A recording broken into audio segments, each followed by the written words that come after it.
নতুন সকাল, নতুন শুরু। আমরা এখন ব্যাঙ্গালোরে। সকালে হালকা বাতাস আর শহরের প্রাণবন্ত পরিবেশে আমরা বের হয়েছি ব্রেকফাস্ট খুঁজতে। আমাদের গন্তব্য বিটিএম লেআউট, যেখানে রাস্তার ধারে একের পর এক খাবারের দোকান আর চারপাশে ভীষণ প্রাণচঞ্চলতা।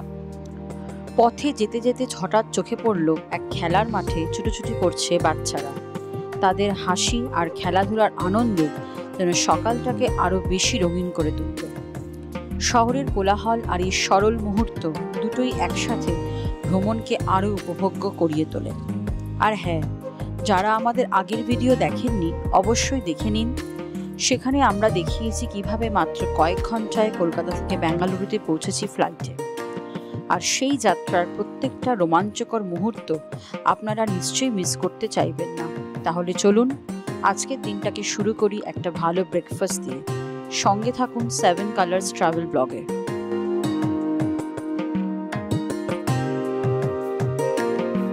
অনেক খোঁজাখুঁজির পর অবশেষে আমরা পেয়ে গেলাম একটি দোকান, যেখানে সকালের ব্রেকফাস্টের আয়োজন রয়েছে। আজকের ব্রেকফাস্টে আমরা নিয়েছি ভেজ পাফ, মজাদার ম্যাগি আর একদম ফ্রেশ ডোনাট। গরম গরম খাবারের গন্ধ আর স্বাদ যেন সকালটাকে আরো উপভোগ্য করে তুলেছে। এদিকে ধীরে ধীরে শহরও জেগে উঠেছে। রাস্তায় দেখা যাচ্ছে মানুষজন অফিস যাচ্ছে, বাচ্চারা স্কুলের দিকে রওনা হচ্ছে, আর কলেজের ছাত্রছাত্রীরাও শুরু করেছে তাদের দিন। পুরো শহর যেন প্রাণ ফিরে পাচ্ছে এক নতুন দিনের ছন্দে। আমরা ব্রেকফাস্ট উপভোগ করতে করতে দেখছি বেঙ্গালুরুর সকাল। একদিকে খাবারের স্বাদ, অন্যদিকে শহরের ব্যস্ততা, দুটোই একসাথে আমাদের দিনটাকে আরো রঙিন করে তুলেছে। সকালের ব্রেকফাস্ট শেষ করে আমরা ফিরে এলাম আমাদের হোটেলে। সামান্য বিশ্রামের পর ঠিক করলাম এবার বেঙ্গালুরু শহরটা একটু ঘুরে দেখা যাক। তাই আমরা বুক করলাম একটা ক্যাবে চড়ে বেরিয়ে পড়তেই চোখে পড়ল শহরের রাস্তাঘাটের চেনা ব্যস্ততা। লম্বা রাস্তা, চারপাশের উঁচু দালান, গাছপালা আর মানুষজনের ছোটাছুটি, সব মিলিয়ে বেঙ্গালুরুর সকাল যেন এক নতুন রঙে ধরা দিল। এই শহরের প্রত্যেকটা কোনায় লুকিয়ে আছে ভিন্ন ভিন্ন গল্প। তাই আজকের দিনটা আমরা কাটাবো শুধু বেঙ্গালুরুর শহরের সেই বৈচিত্র্য আর সৌন্দর্যকে আবিষ্কার করে। চলুন আমাদের সঙ্গে একসাথে বেঙ্গালুরুর পথে নামি। সঙ্গে থাকুন 7 কালার্স ট্রাভেল ব্লগে। ক্যাবে চড়ে আমরা এখন বেঙ্গালুরুর মূল রাস্তায় চলেছি। রাস্তার দুপাশে সারি সারি সবুজ গাছপালা, যেগুলো যেন শহরের কংক্রিটের ভিড়ের মধ্যে একটুখানি সতেজতার ছোঁয়া এনে দেয়। হালকা রোদ আর সেই সবুজের মিলনে শহরের রাস্তাগুলো একেবারে অন্যরকম দেখাচ্ছে। তবে বেঙ্গালুরুর আরেকটা চেনা ছবি হলো এখানকার ট্রাফিক। ব্যস্ত রাস্তা, লম্বা সারির গাড়ি, বাস আর বাইকের ভিড়, সব মিলিয়ে শহরের প্রাণ চঞ্চলতার আলাদাই এক ছন্দ। অফিসগামী মানুষ, ছাত্রছাত্রী আর বিভিন্ন কাজে বেরোনো মানুষ সবাই যেন ছুটছে নিজের নিজের গন্তব্যের দিকে।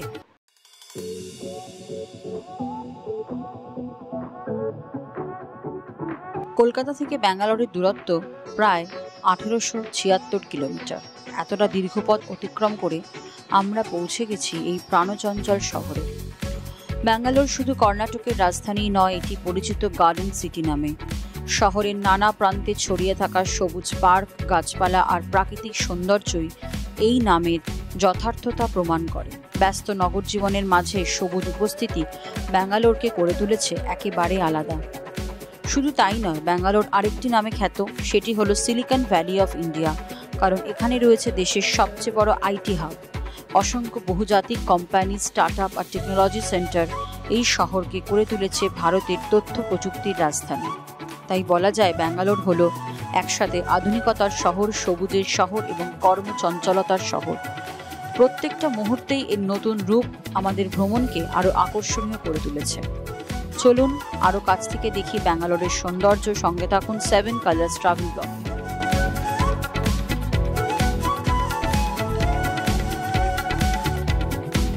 আজকের যাত্রা শুরু করছি বেঙ্গালুরুর বিটিএম লেআউট থেকে। এখান থেকে আমাদের প্রথম গন্তব্য বিখ্যাত ইসকন টেম্পল, যার দূরত্ব প্রায় 16 কিলোমিটার। আমরা ঠিক করলাম আজকের দিনটা শুরু হবে এই পবিত্র স্থান থেকে, কারণ ইসকন শুধু একটি মন্দির নয়, এটি একটি শান্তি, ভক্তি আর আধ্যাত্মিকতার কেন্দ্র। এখানে এসে দিনের শুরু করলে মনে হয় একেবারে নতুন এনার্জি আর ইতিবাচকতা দিয়ে দিনটা শুরু হচ্ছে। তাই যদি আপনারা ব্যাঙ্গালোরে কখনো আসেন, আমরা বলবো অবশ্যই দিনটা শুরু করুন ইসকন মন্দির দর্শন দিয়ে। ভ্রমণের মাঝে যেমন মনের প্রশান্তি পাওয়া যায়, তেমনই এখানকার পরিবেশে রয়েছে ভক্তি আর শান্তির এক অনন্য অনুভূতি।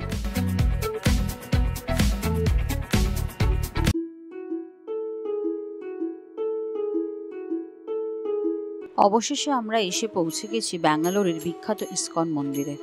শহরের ব্যস্ত রাস্তা পার হয়ে যখন এই পবিত্র স্থানে পৌঁছালাম, তখন সত্যিই মনে হলো যাত্রার সঠিক শুরু এখান থেকে। মন্দিরে প্রবেশের আগে আমরা আমাদের ব্যাগেজ জমা দিলাম নির্দিষ্ট কাউন্টারে। এখানে একটা বিষয় উল্লেখ করার মতো, ইসকনের ভেতরে ক্যামেরা নিয়ে প্রবেশ একেবারেই অনুমতি নেই। তাই নিয়ম মেনে আমরা আমাদের ক্যামেরাও জমা দিলাম সেই কাউন্টারে। যদিও ক্যামেরা ভেতরে নিয়ে যাওয়া যায় না, তবুও এর ভেতরে আধ্যাত্মিক পরিবেশ, সঙ্গীত, মন্ত্র উচ্চারণ আর ভক্তিময় আবহ সবকিছু মনের ভেতর গেঁথে রাখার মতো। প্রত্যেকটা পদক্ষেপেই যেন ভক্তির স্পর্শ, আর প্রত্যেকটা মুহূর্তেই আছে শান্তির ছোঁয়া।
এই পর্যন্ত যেসব ভিডিও আপনারা দেখলেন সেগুলো আমরা তুলেছি আমাদের মোবাইলে। তবে এরপর থেকে ইসকন মন্দিরের ভেতরে মোবাইল ফটোগ্রাফি এবং ভিডিওগ্রাফি সম্পূর্ণভাবে নিষিদ্ধ। তাই দুঃখিত, আমরা এর পরের দৃশ্যগুলো আপনাদের ক্যামেরায় দেখাতে পারছি না। কিন্তু আমরা আন্তরিকভাবে বলবো, যদি কখনো ব্যাঙ্গালোরে আসেন তবে অবশ্যই দিনের শুরু করুন ইসকন মন্দির দর্শন দিয়ে। এখানকার আধ্যাত্মিক পরিবেশ, মন্ত্র উচ্চারণ, ভক্তিময় আবহাওয়া এবং শান্তির অনুভূতি, এগুলো নিজের চোখে দেখা এবং নিজের মনে অনুভব করার মতো। 7 কালার্স ট্রাভেল ব্লগ সবসময় চেষ্টা করে আপনাদের কাছে ভ্রমণের প্রকৃত অভিজ্ঞতা পৌঁছে দিতে। আর এই অভিজ্ঞতা কেবলমাত্র ব্যক্তিগতভাবে উপস্থিত থেকে উপলব্ধি করা সম্ভব।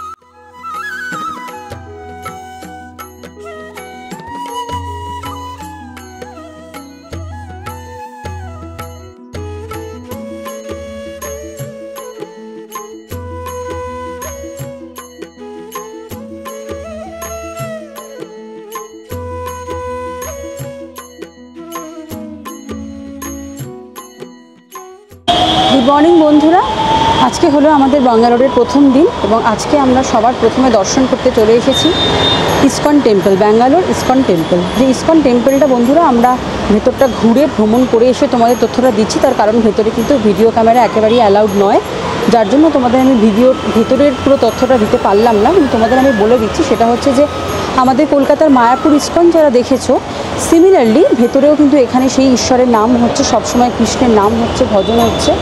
এবং সবথেকে বড় কথা, এদের এন্ট্রি এবং এক্সিটটা এমনভাবে করা আছে যে এক্সিট করার সময় এদের বিভিন্ন রকমের কৃষ্ণের এক্সিবিশন চলছে, যার জন্য এখানে জপের মালা, গীতা পাঠ থেকে আরম্ভ করে গীতার সামগ্রী, বিভিন্ন ভাষায় লেখা গীতা, কৃষ্ণের ছবি, এখানে তোমার নানা রকমের চন্দন ফ্লেভারের ধূপকাঠি থেকে আরম্ভ করে খাবার দোকানও এখানে প্রচুর আছে। যারা তোমরা ব্রেকফাস্ট না করেই এখানে সকালবেলা চলে আসবে, তারা এখানে এসে অবশ্যই মনের পছন্দ মতন খাবার খেতে পারো। তো বন্ধুরা, আমরা এখানে এসে ভীষণ ডিলিশিয়াসলি আমরা কেশরি জিলিপি খেয়েছি, তার সঙ্গে খেয়েছি আমরা রসমালাই।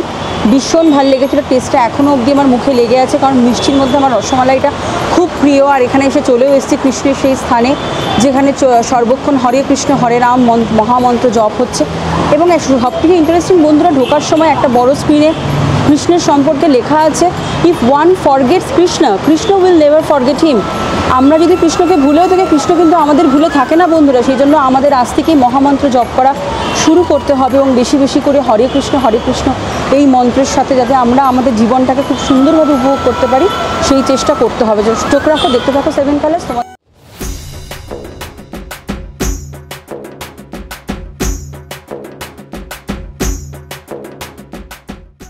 ইসকন মন্দির দর্শনের পর আমাদের আজকের পরবর্তী গন্তব্য ব্যাঙ্গালোর প্যালেস।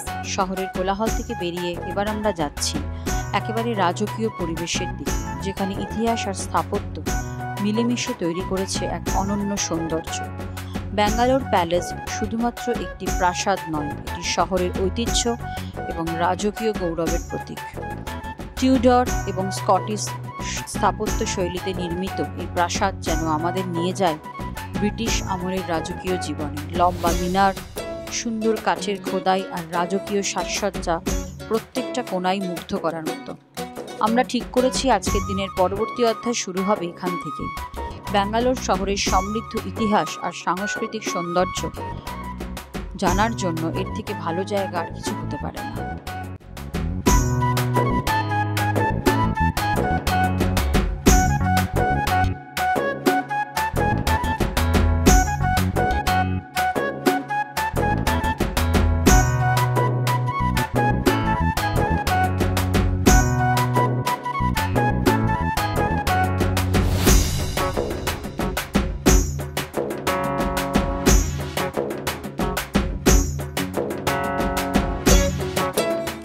বন্ধুরা, আমরা চলে এসেছি ব্যাঙ্গালোর প্যালেসে। ভালো করে দেখো, ব্যাঙ্গালোর প্যালেসটা কিন্তু অপূর্ব, ভেতরটা অসাধারণ। কিন্তু দুঃখের বিষয় এটাই, ভেতরে কিন্তু ফটোগ্রাফি অ্যালাউড নেই, যার জন্য তোমাদেরকে দেখাতে পারলাম না। খুবই সুন্দর, আগে এটা অ্যালাউ করা হতো কিন্তু এখন হয় না। তো বন্ধুরা, এখানে ঢুকতে গেলে কিন্তু 270 করে পার পার্সন চার্জেস লাগে। কিন্তু 270 করে কেটে আপনার মনে হবে, আমি যেটা দেখলাম আমার মনটা যেন স্নিগ্ধ হয়ে গেল। এতটাই সুন্দর, শান্ত প্রকৃতি, ঠান্ডা একটা, সব দিক থেকে যেন একটা প্রশান্তি। আর কোথাও না কোথাও অসম্ভব সুন্দর পুরনো দিনের ঐতিহ্য এবং কালচারকে এখানে ধরে রাখা এবং তুলে ধরা হয়েছে। তাই বন্ধুরা, ব্যাঙ্গালোর এলে কিন্তু ব্যাঙ্গালোর প্যালেসকে কেউ মিস করবেন না। একবার এসে অন্ততপক্ষে ভিজিট করুন, অসাধারণ লাগবে, মনে হবে যে আপনার দিনটা পরিপূর্ণ হলো। এবার আমরা এসেছি রাজকীয় ব্যাঙ্গালোর প্যালেসে। এই প্রাসাদের ইতিহাস কিন্তু সত্যিই দারুণ। 1878 সালে মাইসোরের মহারাজা চামারাজেন্দ্র ওয়াদিয়ারের সময় এই প্রাসাদ নির্মিত। টিউডর ও স্কটিশ গথিক আর্কিটেকচারের অনুকরণে তৈরি এই প্রাসাদ আজও রাজকীয় ঐতিহ্যের প্রতীক হিসেবে দাঁড়িয়ে। বড় বড় টাওয়ার, সুন্দর কাঠের খোদাই আর রাজকীয় সাজসজ্জা এই প্রাসাদের প্রত্যেকটা কোণায় ফুটিয়ে তুলেছে পুরনো দিনের জাঁকজমক। ভেতরে প্রবেশ করলে মনে হবে যেন সময় থেমে গেছে। একেবারে রাজ পরিবারের ঐশ্বর্যের সাক্ষী হয়ে উঠবে প্রত্যেকটা কক্ষ। তবে এখানে একটা নিয়ম খুব কড়া, ভেতরে ভিডিওগ্রাফি বা ফটোগ্রাফি একেবারেই অনুমোদিত নয়। তাই আমরা আমাদের ভিডিও ক্যামেরা ডিপোজিট করেছি কাউন্টারে। সেই কারণে ভেতরের দৃশ্য আপনাদের দেখাতে পারবো না। যদি ব্যাঙ্গালোরে আসেন তাহলে ব্যাঙ্গালোর প্যালেস অবশ্যই ভ্রমণ করবেন, কারণ এটি শুধু একটি প্রাসাদ নয়, এটি কর্ণাটকের ঐতিহ্য, সংস্কৃতি এবং রাজকীয়তার এক অমূল্য অধ্যায়।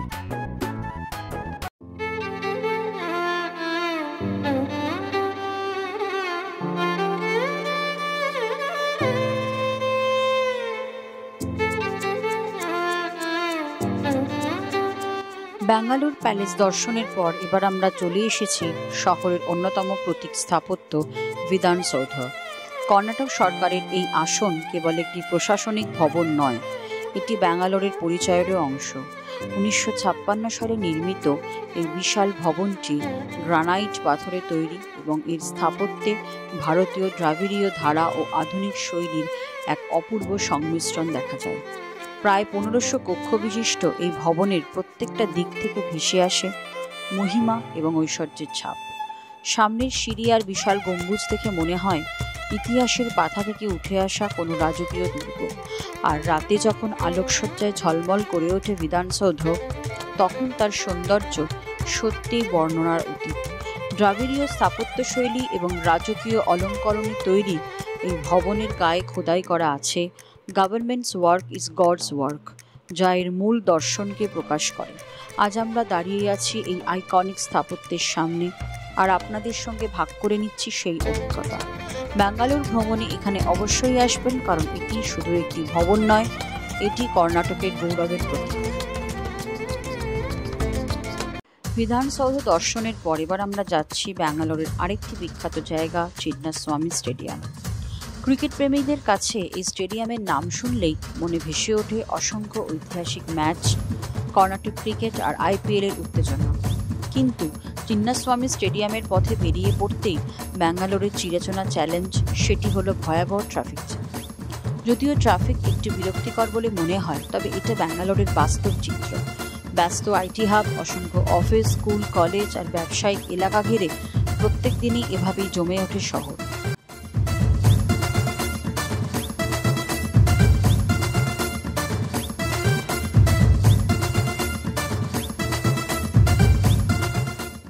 চিন্নাস্বামী স্টেডিয়ামের নির্মাণ শুরু হয়েছিল 1969 সালে এবং আনুষ্ঠানিকভাবে উদ্বোধন হয় 1974 সালে।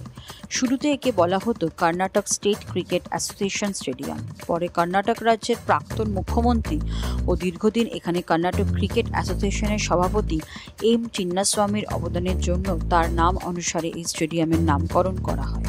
প্রায় 40,000 দর্শক ধারণ ক্ষমতা সম্পন্ন এই স্টেডিয়ামে অসংখ্য স্টেট ম্যাচ, ODI, T20 এবং IPL এর উত্তেজনাপূর্ণ খেলা অনুষ্ঠিত হয়েছে। বিশেষ করে রয়্যাল চ্যালেঞ্জার্স ব্যাঙ্গালোরের হোম গ্রাউন্ড হিসাবে এটি সারা পৃথিবীর ক্রিকেট ভক্তদের কাছে বিশেষ পরিচিত। চিন্নাস্বামী স্টেডিয়ামের আরেকটি বিশেষত্ব হলো এটি ভারতের প্রথম স্টেডিয়াম যেখানে সোলার পাওয়ারও ব্যবহার করে বিদ্যুৎ উৎপাদন শুরু হয়েছিল। এর ফলে পরিবেশ বান্ধব স্টেডিয়াম হিসেবেও এটি বিশ্বে পরিচিতি লাভ করেছে।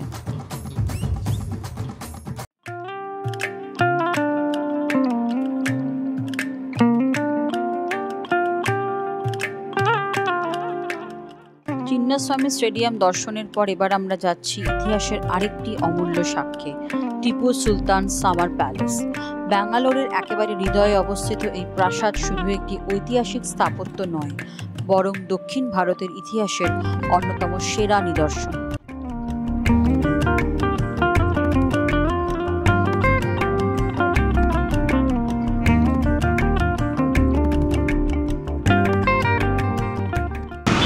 বন্ধুরা, আমরা অবশেষে চলে এলাম টিপু সুলতানের সামার প্যালেস। এই প্যালেসকে ভিজিট করতে গেলে কিন্তু পার হেড 20 রুপিস করে এন্ট্রি ফিস দিতে হয়।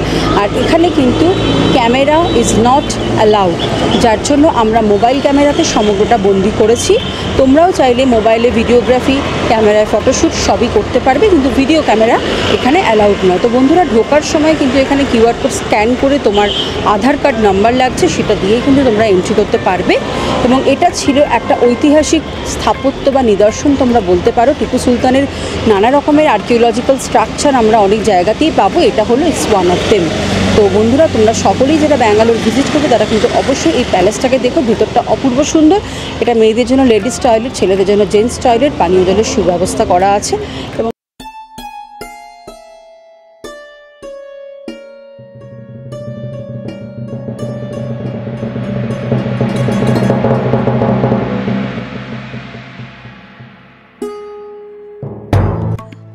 শতকে নির্মিত এই প্রাসাদটি মাইসোরের বিখ্যাত শাসক টিপু সুলতানের গ্রীষ্মকালীন আবাসস্থল ছিল।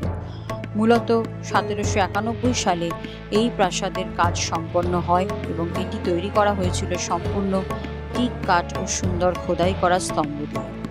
স্থাপত্যে ইন্দো ইসলামিক শৈলীর এক অসাধারণ মেলবন্ধন দেখা যায়। এই প্রাসাদের ভেতরে প্রবেশ করলে মনে হয় ইতিহাসের পাতায় ফিরে গেছি। টিপু সুলতানের সময়কার জীবনধারা, তার সাহসী সংগ্রাম আর ব্রিটিশ শাসনের বিরুদ্ধে তার লড়াইয়ের কাহিনী যেন এখানকার প্রত্যেকটা দেয়ালে খোদাই করা। এই প্রাসাদের দেয়ালগুলো একসময় সোনালী ও ফুলের নকশার চিত্রকর্মে সাজানো ছিল, যদিও এখন তার অনেকটাই ম্লান। তবে আজও ভেতরে ঢুকলেই মনে হয় যেন টিপু সুলতানের যুগে ফিরে গেছি। টিপু সুলতানকে বলা হয় টাইগার অফ মাইসোর। তিনি ব্রিটিশ ইস্ট ইন্ডিয়া কোম্পানির বিরুদ্ধে একাধিক যুদ্ধ করেছিলেন এবং দক্ষিণ ভারতের স্বাধীনতা রক্ষায় গুরুত্বপূর্ণ ভূমিকা রেখেছিলেন। এই প্রাসাদ তাই শুধু একটি আবাসস্থল নয়, বরং তার সংগ্রামী জীবনের সাক্ষ্য বহন করে। আজ একটি কর্ণাটক সরকারের প্রত্নতত্ত্ব বিভাগ দ্বারা সংরক্ষিত একটি মিউজিয়াম হিসাবে পরিচিত, যেখানে টিপু সুলতান সম্পর্কিত নানান ছবি, শিল্পকর্ম ও ঐতিহাসিক দলিল সংরক্ষিত রয়েছে। তাহলে চলুন আমরা প্রবেশ করি সেই ঐতিহাসিক প্রাসাদের ভিতরে, যেখানে প্রত্যেকটা কোণা আমাদেরকে নিয়ে যাবে এক ভিন্ন সময়ের গল্পে।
টিপু সুলতান সামার প্যালেস দর্শনের পর এবার আমরা চলে এসেছি ব্যাঙ্গালোরের আরও দুটি বিখ্যাত ধর্মীয় স্থানে, ডোডা গণপতি টেম্পল এবং বিগ বুল টেম্পল বা নন্দী মন্দির।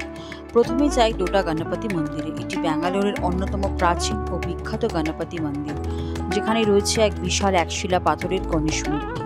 বলা হয় 1800 শতকে ক্যাম্পে গৌড়া এই মন্দির নির্মাণ করেছিলেন।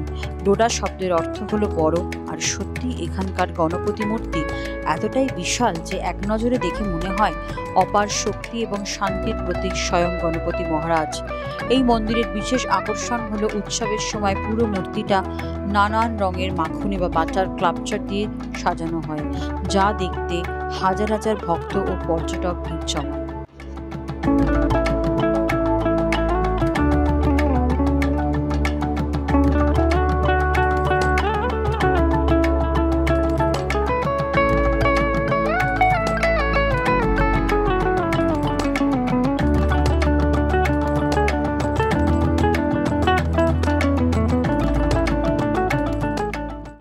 ডোডা গণপতি মন্দির দর্শনের পর এবার আমরা যাচ্ছি একেবারে লাগোয়া বিগ বুল টেম্পল বা নন্দী মন্দিরে।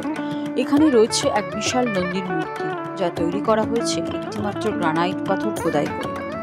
এই নন্দী মূর্তিটি প্রায় 4.5 মিটার উঁচু এবং 6.5 মিটার লম্বা, আর এটিকে দক্ষিণ ভারতের সবচেয়ে বড় নন্দী মূর্তিগুলির একটি বলা হয়।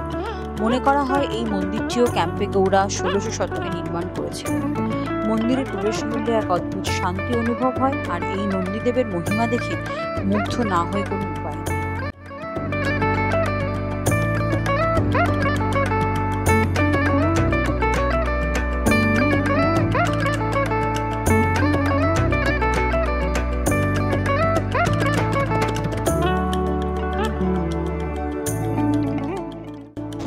বন্ধুরা, আমরা এবার চলে এলাম দ্য বিগ বুল টেম্পল। এখানে একটা বিশাল ষাঁড়ের মূর্তিকে দেবতারূপে পুজো করা হয়, এবং এটাই মেনে আসা হচ্ছে যে এই ষাঁড়ের সাথে অতীত কিছু পুরাণ কাহিনী জড়িয়ে আছে, যেখানে তার মধ্যে থেকে এখানকার মানুষজন একটা ডিভাইন ব্লেসিংস দেখতে পেয়েছিল এবং তাকে ঈশ্বরের ফর্মে তারা দেখে তার পূজা অর্চনা করা হয়। তো বন্ধুরা, ভেতরে ভিডিও ফটোগ্রাফি অ্যালাউড নয়, তার জন্য আমরা দেখাতে পারলাম না, কিন্তু ভেতরে একটা বিশাল বড় ষাঁড়ের মূর্তি রেখে পুজো করা হচ্ছে। মন্দিরের এন্টায়ার জায়গাটা খুব সুন্দর, এর সঙ্গে ঠিক অ্যাটাচড আছে গণেশ টেম্পল, এবং এই মন্দিরে আসার জন্য কতগুলো সিঁড়ি আছে বন্ধুরা, সিঁড়ি পেরিয়ে এসে ওপরে উঠে এভাবে আসতে হয়।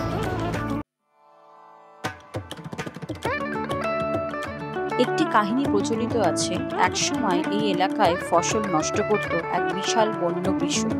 তখন ক্যাম্পেগৌড়া নন্দীমূর্তি প্রতিষ্ঠা করেন এবং বিশ্বাস করা হয় সেই থেকে আর কোনো বৃষ ফসল নষ্ট করে না। এখান থেকেই এই মন্দির স্থানীয়দের কাছে পূজিত ও জনপ্রিয় হয়ে ওঠে। মন্দিরের স্থাপত্য দ্রাবিড়ীয় শৈলীর প্রভাব দেখা যায়। বিশাল গম্বুজ আর খোদাই করা স্তম্ভ প্রাচীন কারিগরি নিদর্শন বহন করে। আজও এই মন্দির ব্যাঙ্গালোরের অন্যতম প্রধান ধর্মীয় কেন্দ্র। বিশেষ করে কার্তিক মাসের পূর্ণিমা উপলক্ষে এখানে কাদলেকাই পারিসে নামে এক বিশেষ উৎসব পালিত হয়, যেখানে হাজার হাজার ভক্ত নন্দী দর্শনে ভিড় জমায়।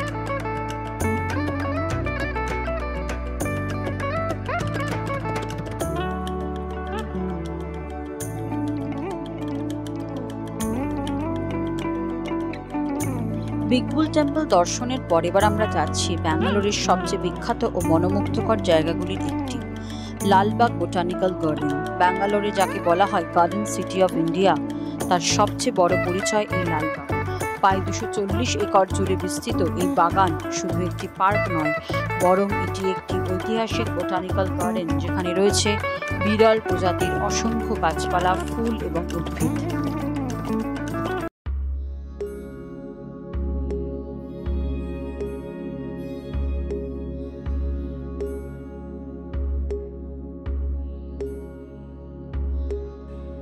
লালবাগের ইতিহাসও বেশ সমৃদ্ধ। 1760 সালে মাইসোরের শাসক হায়দার আলী এটি প্রতিষ্ঠা করেছিলেন, আর তারপরে তার পুত্র টিপু সুলতান এটিকে আরও সমৃদ্ধ করেন বিদেশ থেকে নানা প্রজাতির গাছ এনে।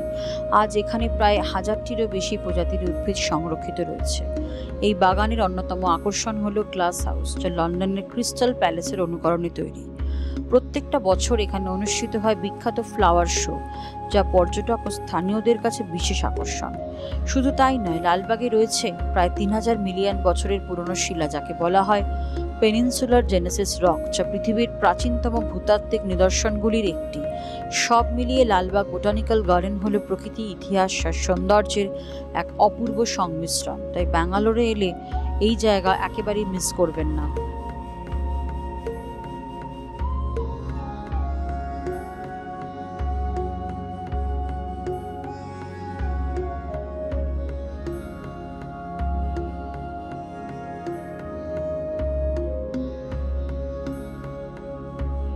তো বন্ধুরা, এভাবেই কেটে গেল আমাদের আজকের দিনটা ব্যাঙ্গালোরের পথে পথে।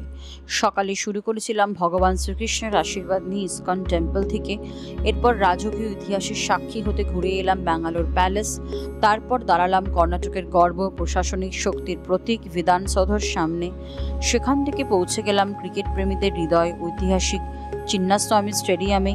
ইতিহাসের পাতায় ফিরে যাওয়ার জন্য ঘুরে এলাম টিপু সুলতান সামার প্যালেস, আর তারপরে ভক্তি ও স্থাপত্যের অনন্য রূপ দেখতে গেলাম ডোডা গণপতি টেম্পল এবং বিশালাকার বিগ বুল টেম্পলে।